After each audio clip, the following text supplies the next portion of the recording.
Again, you can always come wipe a butt at my house. I mean, like if you're aching for it, I got it for you. Oh my God, I do love babies. I'm like, oh my God, I could have definitely had more babies, but my husband was like, no. He gave me a deadline. Actually, he was like, if you're not pregnant by Christmas, there's no third child. And I was like, okay, he's get now. Get upstairs, brother. Let's do this. Yeah.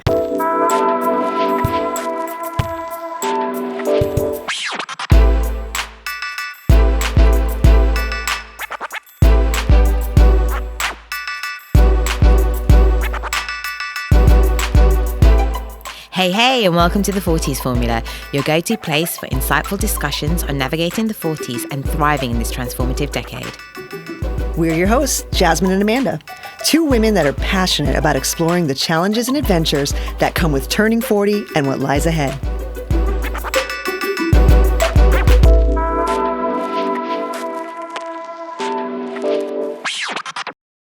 So if you ask me what I want to be when I grow up, my short answer is today's guest, Chris Edwards. Chris is a multi-hyphenate entrepreneur, founder, and podcast host, and mom of 3 kids who still finds time to be passionate about making authentic personal and professional connections. Welcome, Chris. Oh, thank you, Amanda. What a beautiful intro. And right back at you. I have so much admiration. So, yeah. Well, we are so happy to have you here. As you know, we've been waiting a long time for this wonderful guest. We have. And Jasmin and I know your personal story, right? We are part of your networking group, Launchpad, the kindest community on the internet. But our listeners that might not know as much about you, can you tell us a little bit about your humble beginnings as a mompreneur and how that got you to where you are today? Yeah, sure. Oh, where to start? Okay, so I moved to Singapore when I was 27, and I ended up in a job I hated. And I actually just had some friends who approached me and said, do you want to kind of join us in this startup? We're building, we called it media platforms or websites. And I was like, well, look, I'm really, really hating this role, so I will go and do it. And it was kind of very high risk. And it was at a time when, you know, I think smartphones had only just come out. Facebook had only just been launched in the US. It was really early internet days. So. Are you okay giving us the year? Yeah. So that was, did I not give you the year? That was 2007. Wow, okay. Mm-hmm. Yeah, so it was very early on. Anyway, so I joined them and we collectively came up with the idea of honeycombers. But in the first year, I fell pregnant and my 3 business partners all left the business for different reasons. So one went and did Chinese medicine, went off to study. One went to go and become a management consultant. And another friend of mine who I'd roped into the business, we were just not working well together. So she left as well. So I was there with this new business that was quite unfounded and a new baby. But I just loved what I was doing because I was writing the content and very early on also selling small ads to people that have now actually become friends. My very early advertisers, they really took a leap of faith. And but what Honeycombers is, I really love. It aligns so well with who I am in that I love sharing, I suppose, the insider tips and the good news and the, I'm just constantly, that's who I am, you know. So it was so aligned and I really enjoyed the creative element. And so I just kept at it. But it was a very, very slow burn for the first, I think 5 or 6 years. The growth rate was literally... I remember seeing that graph at that Launchpad event, just a straight line for a long time. Really straight line. But it was growing. And I had lots of positive feedback from people and even advertisers coming on board just saying, I love it. And look, I suppose it's, similar to what you guys are doing at the Forties Formula. You kind of love it so much yourself and, you don't really worry too much about the maths to start with. You just know that it's a gut feeling that it feels good. I enjoy doing it and I'm getting positive feedback. So, I just kept at it. And, I suppose, the real joy or trick, I don't know whether trick's the right word, but was that I took a bet on the internet early on. And I remember it being a bet. I remember it being a gamble. I remember having walks around botanical gardens with a girlfriend. We're pushing our babies in strollers. And I'm like, are you sure people are going to use websites instead of using magazines. Like that was the best. Wow. Think of how incredible that question sounds today. Yeah. Yeah, like, I'm not sure this is a thing. And she's like, no, I think it's a solid bet. Keep going. All right. Wow. Good girlfriend, Well by the way. Power of done. good Yeah. girlfriends. Yeah. Yeah, I still remind her about that. We're still very good mates. And Does she have any stock tips for us? Amanda, you're going to love this. I just found out that the Meat Club have added a whole new range of protein snacks and supplements to their website. Wait, what? I thought they just did the meat and the fish and that brand new range of fresh fruit and veggies. They do, but now they've got things like grass-fed jerky, protein bars, and even bone broth. It's all packed with nutrients that are perfect for a quick and healthy snack. Okay, that is exactly what I need for the days when I'm running between clients and recordings and kids. Exactly. Do you know what I love the most? Is the Chief Collagen Protein. I just stick it in my coffee to help with not only my skin, but healing my gut with all that glycine. Okay, so I just need to jump over to www.themeatclub.com.sg and check out their full range of protein snacks and supplements. Yup, and you can save yourself 12% off your first purchase using code TFF12.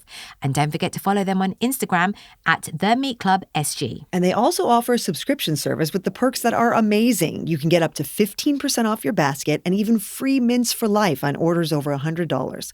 Plus, they offer over $160 worth of exclusive perks and give you the flexibility to edit your cart or change your delivery day anytime. Now back to the chat.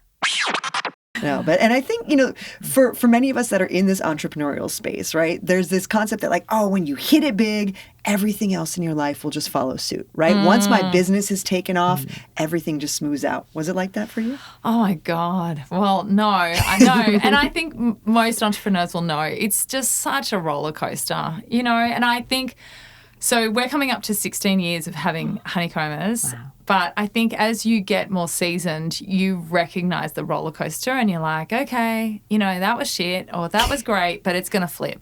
I forgot to ask, are we allowed to swear on your Yes. 100%. Oh, my God, yes. Yeah, so I think you get better at realizing that. And my husband is always like, oh, we're on a high, look out, it's coming down, So he probably finds the roller coaster more annoying than me. Your husband is my dad, by the way, where it's like, but what's on the other side? It's like, thanks, Dad. Yeah, totally. But, sorry. I was going to say, so with honeycombers, obviously it's been 16 years. What has been the hardest sort of periods that you've been through, and how did you see yourself come out of those?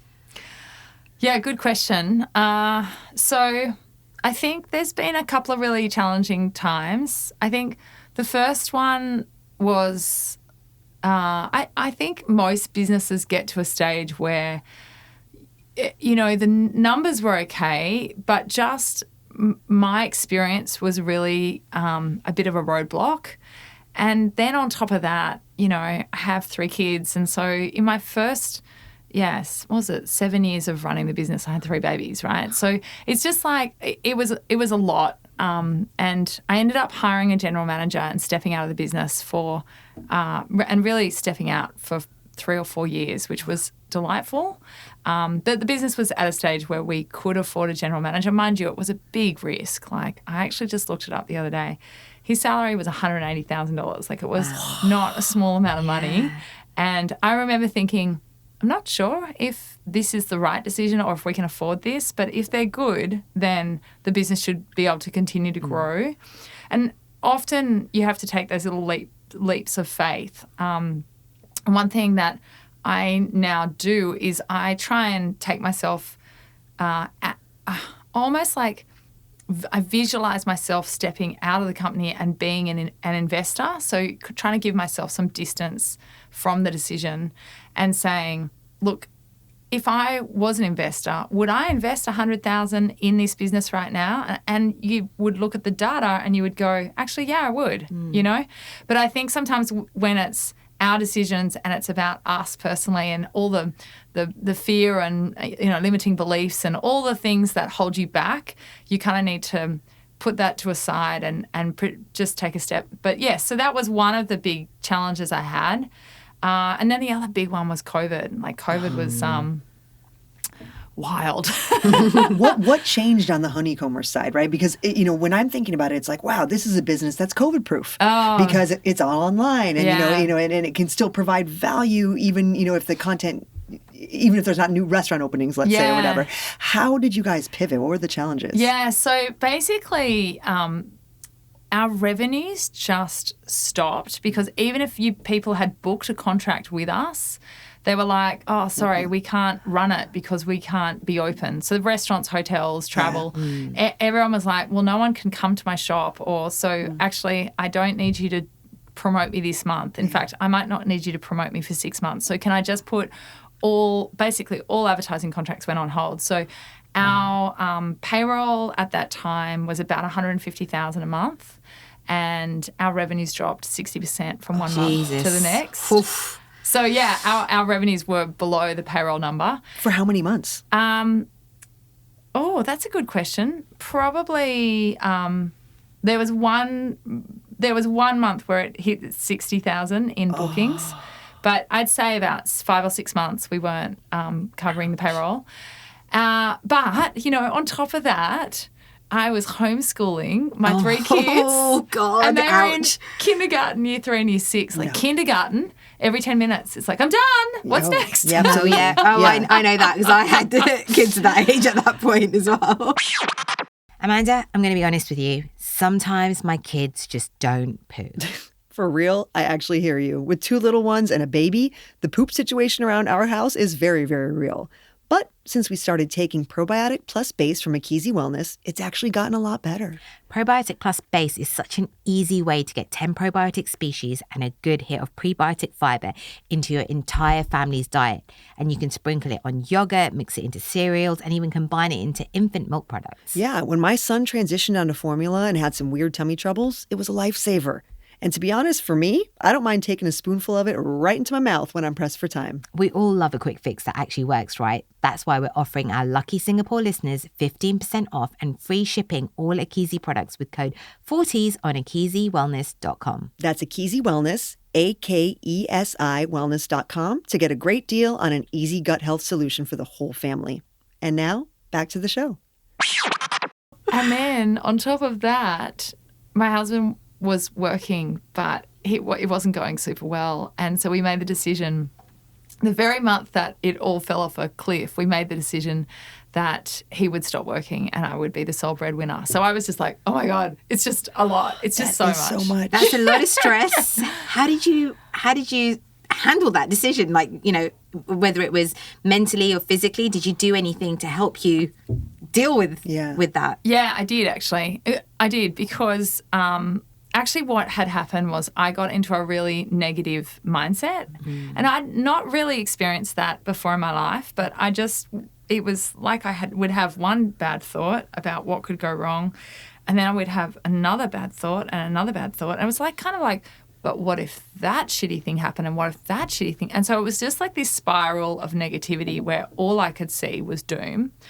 And I reached out to a girlfriend and said, I really need some business coaching support here. Yeah.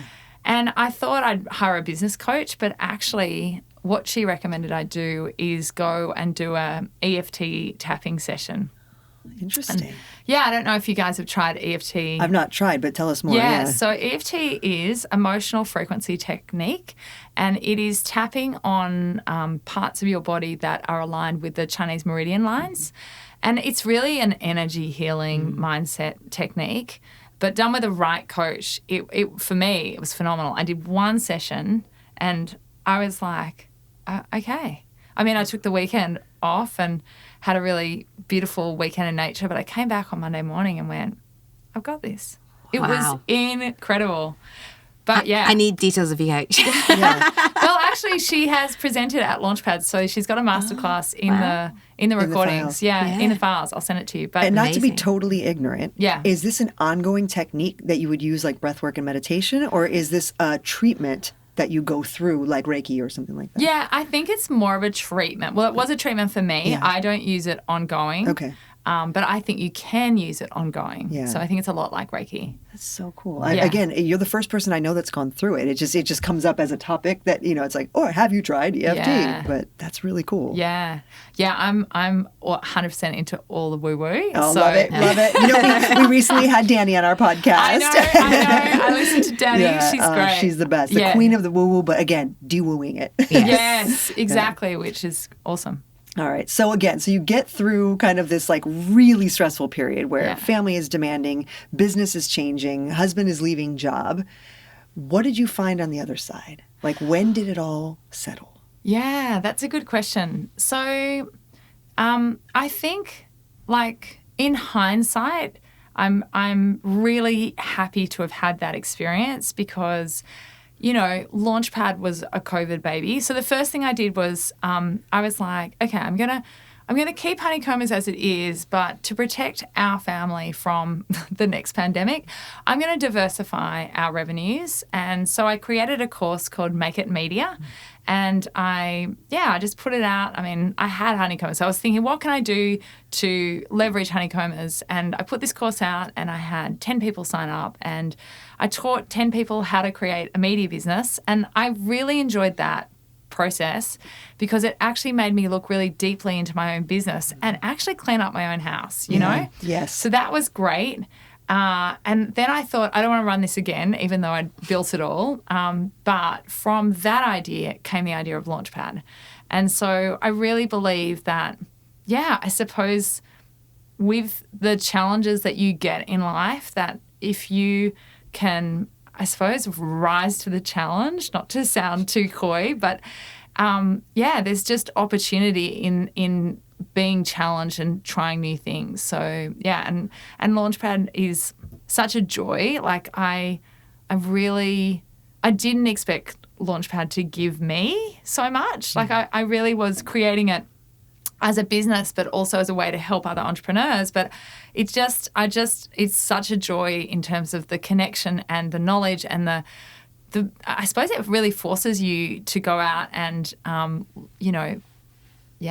form new connections. And I'm a needy extrovert, so I'm like, oh my God, this is amazing. Yeah, you are the extrovert's extrovert, by the way, and I love it. But you formed this connection. Yeah. Honestly. Oh, yeah. This is how we met. Yes. We did not know each other until we were together in Launchpad. Yeah. So this is That's this beautiful. This is not a sponsored post, by the way. This is absolute truth. That's how we met each other. Yeah. So thank you for that. Oh. And again, that just shows kind of the authenticity of your commitment to connections, Yes. right? Hey Amanda, you know how much I love clean home-cooked food?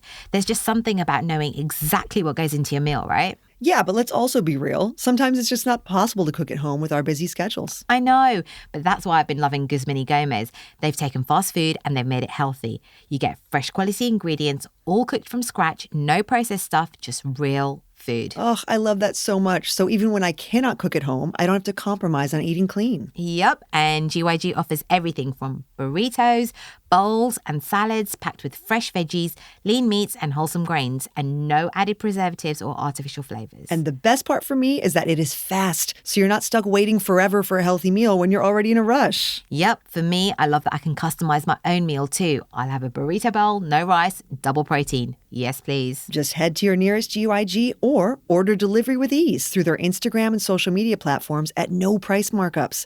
Trust me, it is the perfect solution when you want something quick, healthy, and delicious, because clean is the new healthy. Sounds like a win to me. Now let's get back to the chat. Oh, that's amazing. And it's funny that you say that, because thinking about connections in my own life, when is a time I felt the most disconnected? And it was absolutely having newborns in the pandemic. Right? It's like I had my connection to my baby and to my husband. Yeah. And again, to my lovely helper as well. And it's like, and we were this little unit against the world. Yeah. And it was so hard during that time to think about pivoting my business and to think about what was next. Because at that time when we went into lockdown, I was still personal training in a gym, meaning me and a human being standing together. Well, obviously, pandemic shut it down. Had to pivot, online coaching, right? Let's do it. So how would you advise moms that are kind of in this isolated time of the newborn period, specifically that, whether it's just with their first kid or maybe back in the newborn stage with a toddler at home, and thinking about what's next for them in the workforce? How do you kind of advise us to get through that period of isolation? Yeah, so I think the first thing is to address the isolation. So it's actually, if you think about it, with a newborn, it's actually a really great time to meet other mums because you're going through so much. And like some of my dearest friends are the mums that I went through having babies with. And they're still, they don't live where I live, but we still almost talk daily, like that. So the time to connect is when you're going through hardship or through challenges and you find people who are in the same boat. Yeah. So, moving to Byron Bay, that's what I've done the last 7 years. That's taken a time to try and find your people. It's very eclectic there. And I have found just, doing things like signing up and taking action. It could be a pottery course, it could be a newborn course, it could be a parenting course or a play group, but just getting out there and then being authentic and real and vulnerable and just like, knowing that you're not going to be everyone's cup of tea, but you got to kiss a few frogs. But yeah. I just think just being vulnerable and authentic, people love that, know? So I think you need to flip the switch. It's not a hard time to make connections. It's actually a really easy time because people are also lonely and isolated in the same boat, and there's so much you need to learn and there's so much you can help each other with. So yeah, but then in terms of getting into the workforce, look, I think it's obviously harder for women, full stop, and harder for mums.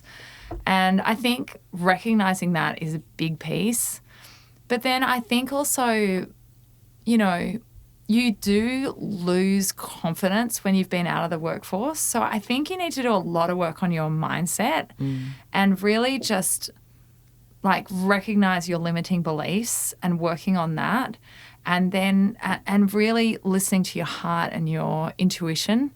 But I think I talk a lot about self-agency, but building this muscle of having an empowered state where you control your own future, and you need to address things like limiting beliefs, and you need to listen to your intuition. And there's these small little things you can do that really help that process, but it is super hard. And I also think, that's one of the beautiful things about being in your 40s, right? Is, when you're in your 30s or when you're like coming out of, I suppose, a younger state, you have a lot more overthinking or limiting beliefs or, you definitely give a lot less fucks as you get older. Oh, none. Zero fucks given over here. That's our theme. And that's why I think this podcast is really magical, right? Because you really do step into your power and I think women need to realise that, well, you do realise once you get to your 40s that, oh my God, I wish I just didn't worry so much, or I did overthink it, or I just listened to myself and trusted my gut. So that would be my advice. Yeah, that is, and I love that you use the word confidence too, because I think, again, thinking about that immediate postpartum period, right? Especially the older you are, hello, old moms, shout out. You kind of are losing confidence in all sorts of ways, right? You're feeling unconfident as a parent because it's new. Your body has changed significantly, and again, harder the older you get. And then, you're professionally falling further behind, or you perceive that you are. And so reclaiming a sense of confidence is something that definitely can help by being around other moms. You know, it's like you realize like, hey, we're all still pretty good. Yeah. and at Honeycombers, I employ a lot of mums part-time because I recognise that actually just having maturity, and also, they are the best at time management because they've got to get it done because they've got to leave, But I just think there's so much wealth of value. And I really say to all business owners in Singapore and Australia, like, you need to think about tapping into mums that want to work part-time, especially if you're a startup, because you don't necessarily have to pay a full salary, so that works. But I also find that people that get that opportunity because they're not that many around, they love you for it and they will go the extra mile. So shout out to anyone who's running a business. Employ a part-time mum. They are the best. Yeah, cheap stars. Stars available on the cheap. Yeah, but it's true. Great value, but also just having maturity in your company too is really helpful. How do you manage everything? Because obviously now you're running 2 successful businesses, You are a mum of 3. You're living in Byron Bay, so you're not even in Singapore, and your businesses are here. And actually, no, they're in all over Asia. How do you find the time for all of it? Good question. I mean, my husband doesn't work, so when he stopped working, he stopped completely. So he is captain of the family. Amazing. Yeah, I mean, I still do a little bit of admin, I got to say, but I just like things done my way. But, just driving the kids around to all the school things or sporting things is pretty hectic. So I definitely have that. I have a wife, right? So that is one really massive way I can do it. And then the other thing is my team, is excellent. And I'm very much like, I don't need to be involved in everything. So I'm really happy when people, make decisions and get stuff done. I'm also a big believer that done is better than perfect. So I definitely am not a perfectionist. And so that helps. But yeah, I'm really trying to not work very much at the minute because my kids really need me, so they're 15, just turned 15, 13 and 10, and they've never needed me more than what they need me right now. I've just had one diagnosed with autism. I've got one that's very anxious, and I've got another guy who is just changing schools again after 6 months. But while I'm up here, actually, I just got a note from the school saying he's just been really naughty in class. But I can't help but just to laugh a little bit because he was reading a book in his music lesson and he was told to stop reading. And he didn't, and he got called out, and then he got argumentative with the teacher, which is none of it's good. But then she wrote in this email, he started to make a duck symbol with his hands while she was addressing him, which was not okay. Not okay. But I'm a little bit like, it's a little bit funny. Also amazing. Also, again, he's getting in trouble for reading. Yeah. So, I get it. It's reading music class, not, but it's just kind of funny. I mean, think about, when I grew up in a public high school, a kid got arrested for beating another kid with a bag of locks. Yeah. So, for example, reading in music class seems just kind of cute. Okay. It's kind of okay. But also, I taught him that symbol thing, and I did that to him. So I'm like, so not my finest parenting moment, but I'm a little bit like, I got spunk, and the school system's very rigid.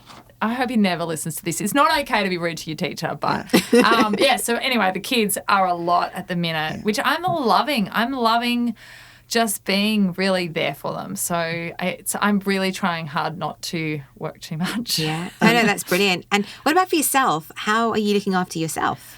I have lots of hobbies. So I really enjoy tennis, and I've just taken up pottery massively this year. Oh my gosh. I just bought a kiln.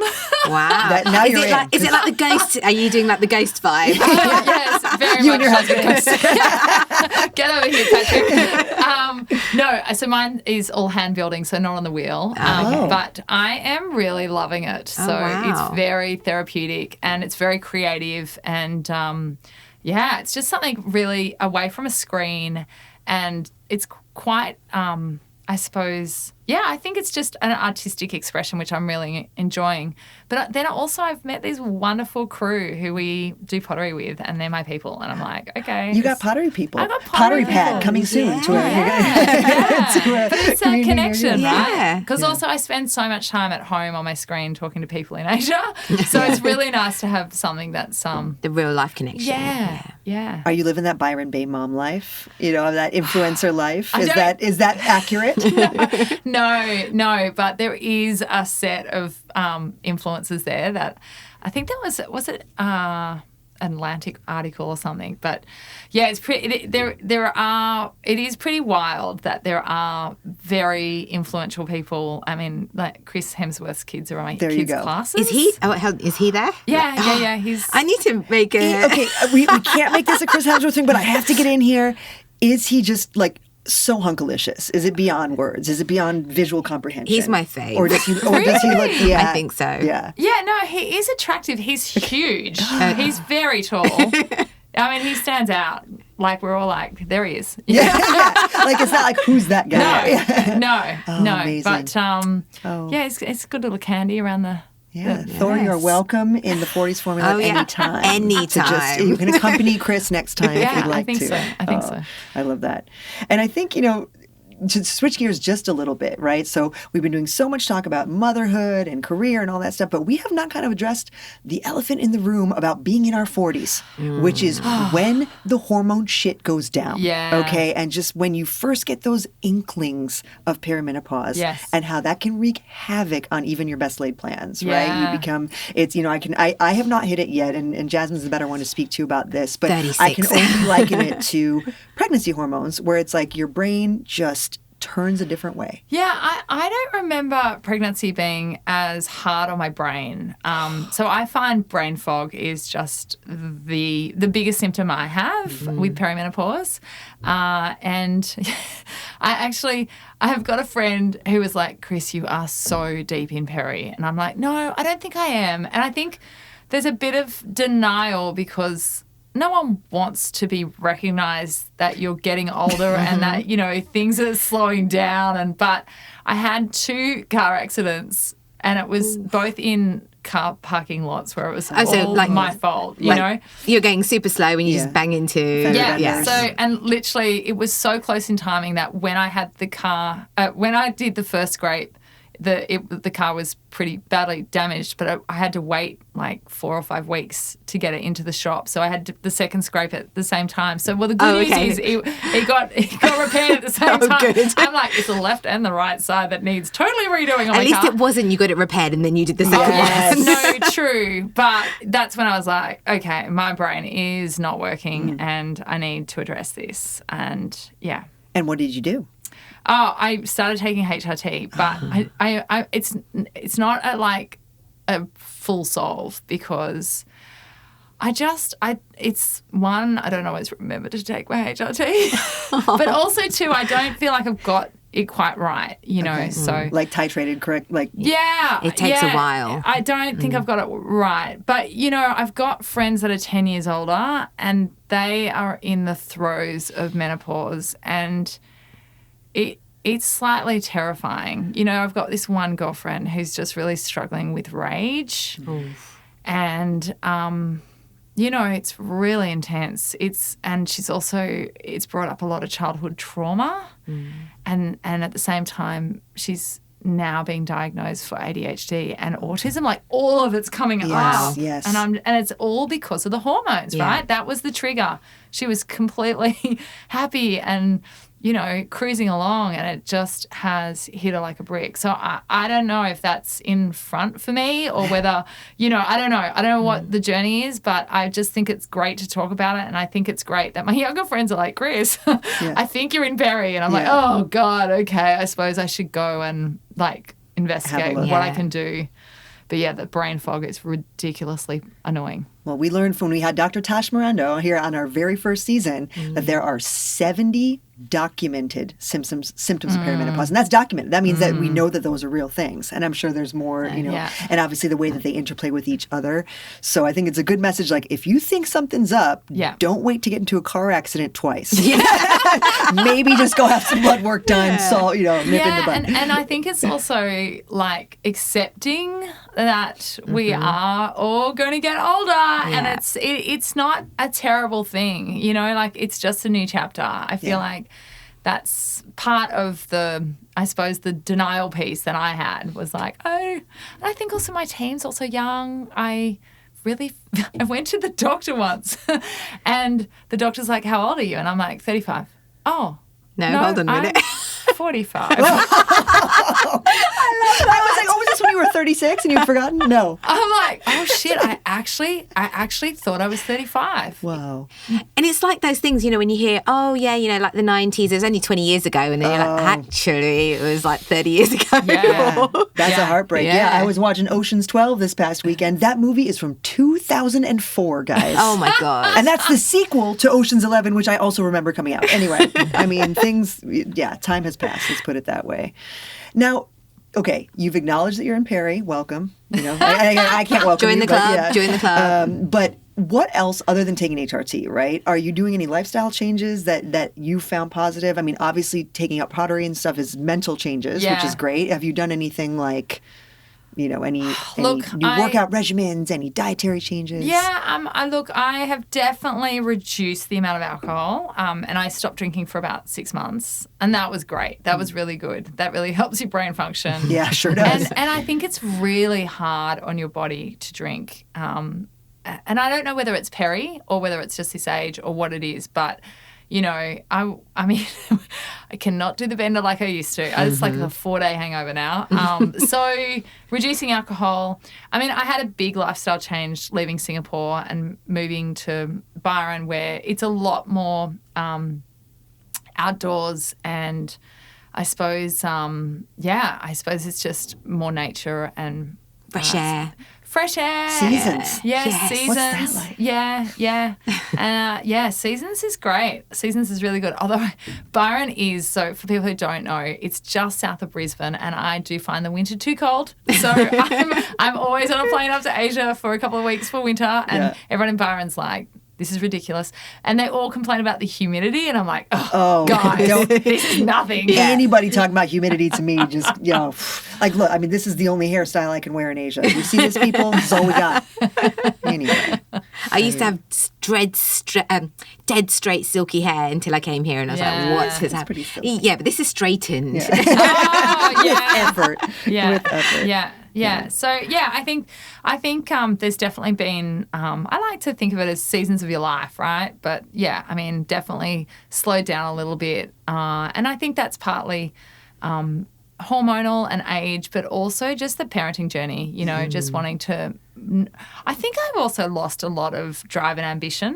I think I used to be a lot more like, when I started Honeycombers on the back end, I think I had 10 countries set up to like take over Asia. Wow. Oh my gosh. And how many do you have now? 3. 3. Okay. Yeah. So it's Honeycombers, Singapore, Hong Kong, and Bali. Yeah. Very cool. Yes. Yeah. I feel like Bali's the up and coming. Oh, yeah. Bali Right? is such a great little business. Yeah. It's really good. It's fantastic. Is Honey Kids in Bali? No, Honey Kids is only in Singapore. Only in Singapore. Yeah. Okay, That's cool. also a nice business, Honey Kids. Yeah. Yeah. By the way, that also exists. And it's so funny when you say that, you're feeling that your kids need you now more than ever, right? Because here we are, 3 different parenting stages, right? So you've got 15, 13, 10. Yeah. You've got 9 and a couple of 6s, right? Yep. And I've got littles, right? So 4, 3, about to be 3, and 6 months old. And for me, it's like I can't visualize being where you are. I can't visualize the point where the support isn't butt wiping and tears drying, like where it's actually like more mental and kind of, stage development stuff. Can you give me an idea of how you were able to kind of transition out of full hands-on momming into kind of the business world more or less full-time and then back into momming? I mean, is that just something that happened organically, or did you design that? Yeah. I had a theory, or have a theory, that when they're little, it doesn't really matter who gives them the bottle of milk or who wipes their bum. Yeah. And so I was very heads down, bum up working when they were little for a large part of it. But I really believe that, particularly when they get to I don't know, whether it's 10, 11, that they are, well, I suppose I find them a lot more interesting because they really are trying to work out the world and work out who they are and what they believe in and what their values are. And I feel like that's a real privilege to be able to help shape these people to become people that I suppose have similar values and care deeply and know how to form deep relationships. And so I feel like I'm really enjoying this stage of parenting. And I think whilst I find this stage of parenting challenging, it's really rewarding, but in a very, I suppose, deep way, as opposed to, yay, he's walking, or Again, you can always come wipe a butt at my house. I mean, like if you're aching for it, I got it for you. Oh my god, I do love babies. I'm like, oh my god, I could have definitely had more babies, but my husband was like, no. He gave me a deadline. Actually, he was like, if you're not pregnant by Christmas, there's no 3rd child. And I was like, okay, let's get upstairs, brother. Let's do this. Yeah, but I feel like this stage of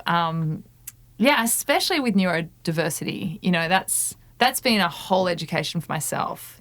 And I think it's a really great time to be a neurodivergent person because there's just so much more acceptance and acknowledgement and it's support. And I think that there's a lot more neurodivergence being recognised or diagnosed now because we know so much more. But I think having these experiences just almost deepens your ability to be a good human yourself, you know? So, it's wild.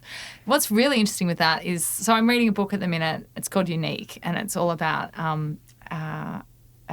autistic people. And it's written by a girl who was the relationship coach on the show, brain fog moment, Love on the Spectrum. Yes. Okay, So Jodie Rogers is her name. But she basically has written this great book that shares with you her experience really life coaching people who are autistic.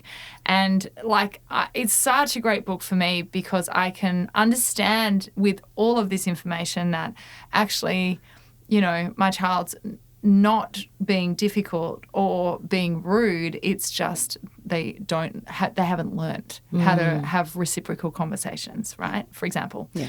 And I was offered it to my mum, who's a big reader, and she's like, "Oh, no, I can't read it."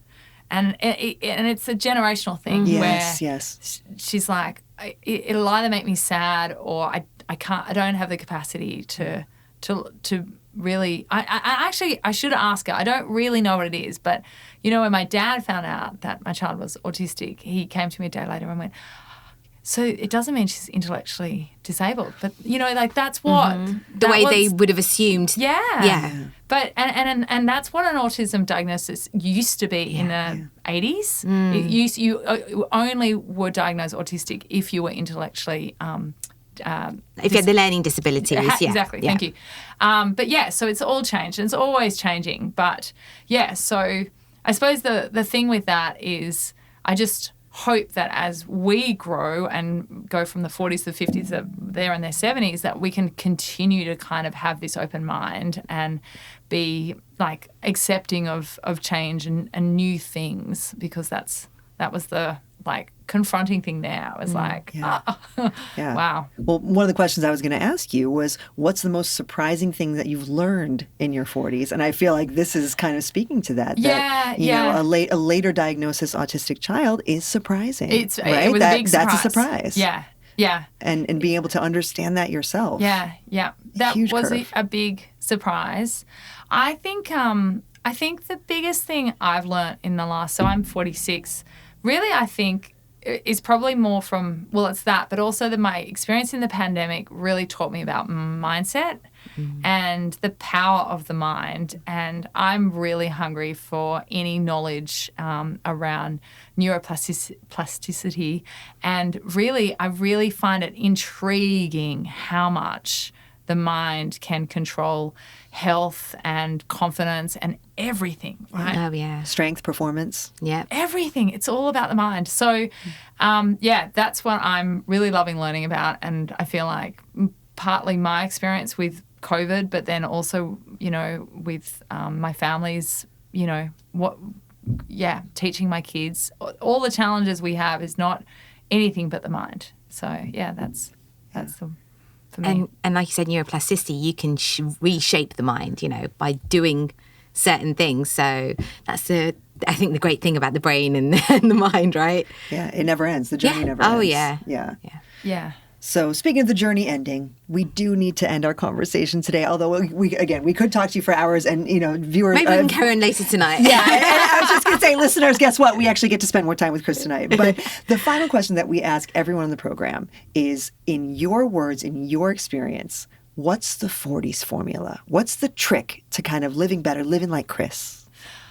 Well, the short answer is to give less fucks. I love it. And the longer answer is really, I think, I've been talking a lot about self-agency. So, and I have been asked to do a few speaking appointments. And I have been doing a lot of reflection on what has really enabled me to create the life I love and, jump on a plane and go and do events and come home and, be with my kids and not work crazy hours and all the things that I love. And it really has come down to this ability to believe that I have the power to create my own destiny. And so it's mindset, but in a better way than just saying mindset, it's really about the belief that we are in control and that we can build self-agency. So we can strengthen that muscle of agency through surrounding yourself with good people and educating yourself. I love listening to podcasts as a form of education, knowing what your limiting beliefs are and addressing them, tapping into your intuition. And then the last one is just taking action. I'm a big advocate for action. I mean, you got two action-focused people here as well. I think all coaches kind of have to be, right? Yeah. So thank you so much for sharing that with us, Chris. And again, for sharing so many elements of your personal journey. We appreciate your candid spirit and just having you on the show, as I'm always. A classic Thank you. oversharer. No, we love it. We wish we'd have more like you. So thank you so much for being here today. Thank you so much for having me. Absolute pleasure. Absolute pleasure. Thank you.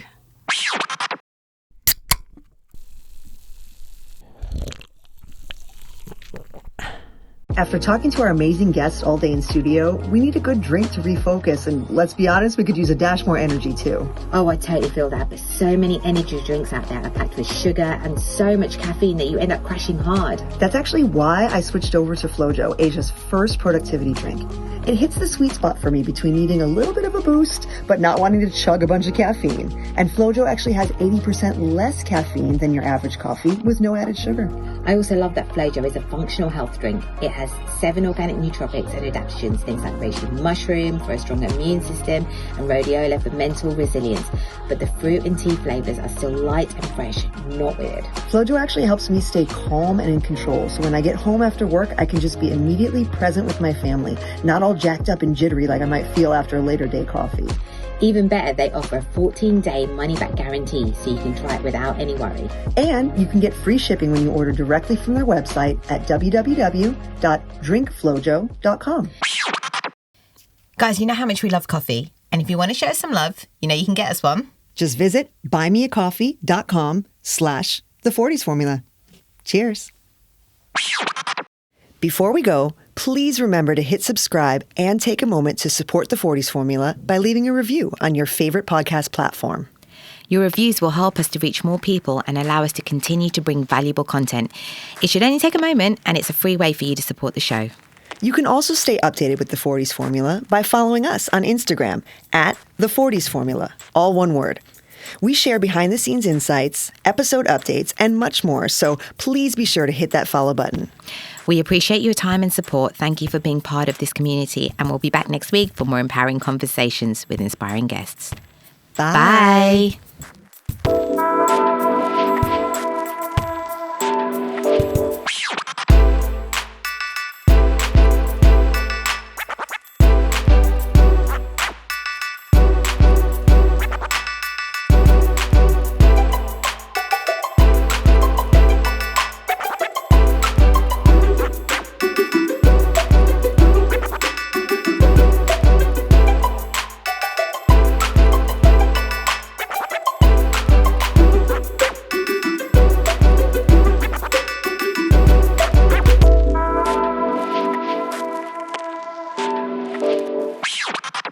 Did your whole family move? My parents retired, so Right. they moved to the desert. Okay. And then my brother definitely did not move, and he stayed in Chicago. And then I moved for college. Right. So then Huh. that was we all went But out. Chicagoans Chicagoans have a stronger accent. I was just thinking that. Chicagoans? Oh, Does they it come do- back, So like, that do you- Richie's accent, cousin. Yes. That Yeah. is my cousin's. Richie is my. If you have my cousins on this podcast, you'd hear that accent. Yeah. So do you like if you go to Chicago or you hang out with your cousin, your brother, do you pick up that accent? Slightly, but not as bad. Oh man, it used to be when I joined my sorority in college in LA. I used to get ripped, just Can you do it? merciless. It's more like you could listen in on conversation and then you'd pick it up. Okay. But like your mom, like it's your mom. Yeah. It's your mom. It's never your mom. Yeah. It's your Yeah. mom. And like Yeah. I can hear it. Yeah. But That sounds a bit like Midlandsy. Like if I'm hearing it, it sounds like someone from the Midlands in England. Someone as well. from Canada also has a similar. It's a similar thing. Yeah. Yeah, but it's a little more harsh. It you is, know? yeah. Wow.